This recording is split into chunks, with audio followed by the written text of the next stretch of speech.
Times reporting on the wide reach of the opioids epidemic in a special series called Opioids Crisis: The Ripple Effect. In this report, Beth Adams takes a look at the toll the crisis has taken on the greater Rochester area. I remember James Brown had a song, and my mother would play this song profusely, and it was called King Heroin. A whole nation gathered to plot my destruction because I'm a breed of crime and wholesale corruption. And in that song, he stated that it would drive you to hell, that it would drive you to hell, and that's exactly what it will do. I've lost multiple friends over the course of the last couple of years due to this.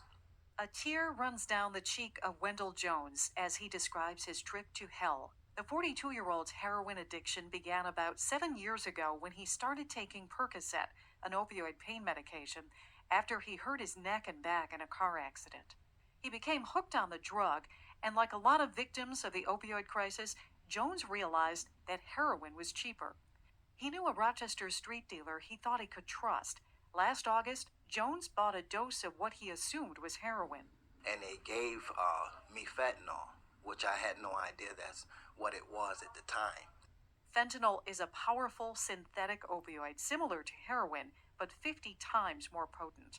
Soon after Wendell Jones had that drug in his system, he lost consciousness. And I was in the driveway, and my mother was trying to administer CPR to me. According to the ambulance, the individuals that was there shot me with the Narcan. I did not respond, and they ultimately done it again.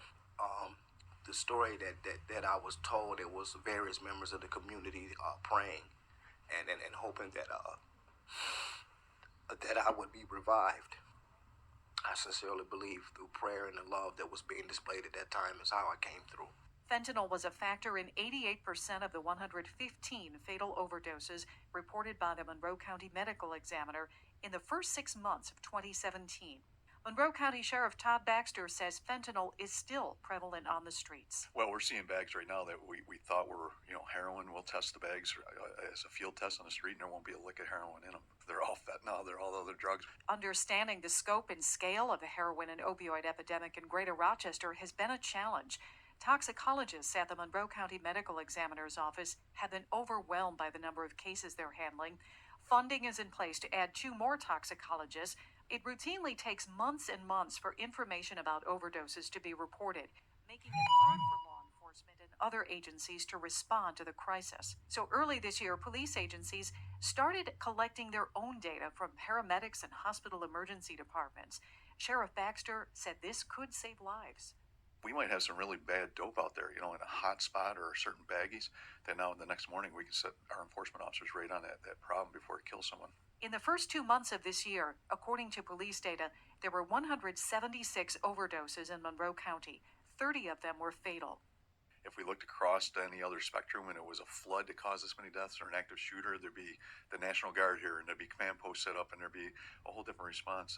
The number of deaths has been utterly incredible, and we're still trying to wake up the whole population about how dangerous and how close this is to each one of us. And it's not just an urban problem.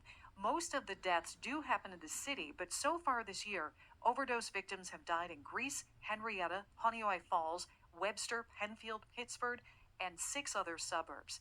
Heroin addiction can happen to people who are young or old, black or white, privileged or poor. It's even happened in Lieutenant Governor Kathy Hochul's family. I am sick and tired of opening the Sunday paper and seeing the obituaries of not people in their 90s, but people in their 20s and 30s. And my nephew was one of them a few years ago.